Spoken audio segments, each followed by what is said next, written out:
back in the day, we did a story about how Utah, Salt Lake City specifically, had fixed their homeless issue. And how did they do it? They just simply built housing for the homeless. And it was a big success. Homelessness went down 91%. And property values in the area actually went up because you don't have people living on the streets anymore. You don't have these tent communities anymore.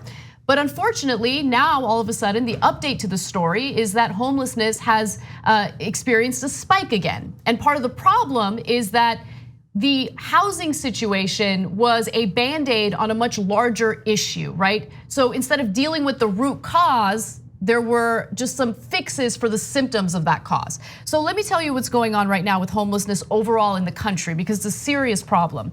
Between 2012 and 2018, the number of people living on the streets declined by 11% nationwide and surged 26% in Seattle, 47% in New York City, 75% in Los Angeles. Even smaller cities like Reno and Boise have seen spikes in homelessness perfectly coincide with booming tech sectors and falling unemployment. So a lot of these big cities are experiencing the homelessness. The places in the country where we're seeing gentrification also are experiencing spikes in homelessness, and it has a lot to do with wages remaining stagnant and housing prices continuing to rise. So in 2012, researchers found that a $100 increase in monthly rent in big cities was associated with a 15% rise in homelessness. The effect was even bigger or stronger in small cities. Think about that, guys. That's a stunning stat. Only a $100 increase in rent, 15% increase in homelessness.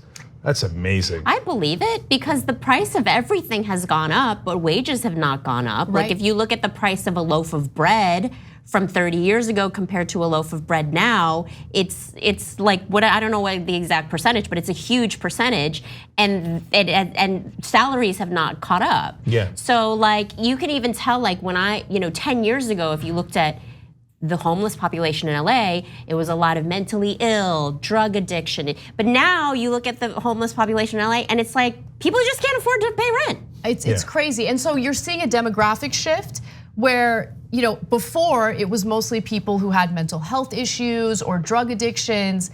And now the demographic has shifted to people who actually have full-time jobs and a family. So that's according to people who work at shelters that were interviewed for this story. The homeless population is getting younger and more likely to have children and full-time jobs. If you are working a full-time job in this country, which is supposed to be the richest country in the world, there is no reason you should be living on the streets, period. And by the way, no one should be living on the streets, period, in the richest country in the world. So I don't want you to get the wrong impression. The program started by Utah to build homes for the homeless totally worked. And so it was started by Rocky Anderson, who's a wonderfully progressive mayor of Salt Lake City back in 2005. And over the next 10 years, it reduced chronic homelessness by 91%. It was a stunning success. The problem was not that didn't work, but that we had more homeless people that were not having mental health issues or addicted to drugs. It was the rise in the economy, ironically, and hence the rise in rent and all the costs that you have. And Helen's right, wages have been stagnant in this country since 1978. Almost no one talks about it other than Bernie Sanders and a little bit of Elizabeth Warren and a couple other folks, because they don't feel it. The people on TV are rich, and so the top 10%, their wages have gone up significantly.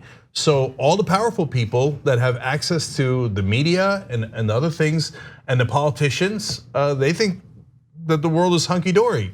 And in fact, what happens is they then see homeless in the streets in San Francisco or Los Angeles, and even in so-called progressive cities, then they'll ask for counterproductive things. And they'll say, hey, you gotta get the homeless off the streets, and you should have more police enforcement. No, that only makes the situation worse oftentimes. That's exactly right, because you create a situation in which these individuals living on the streets, they're in the most vulnerable condition, are getting cited for living on the streets.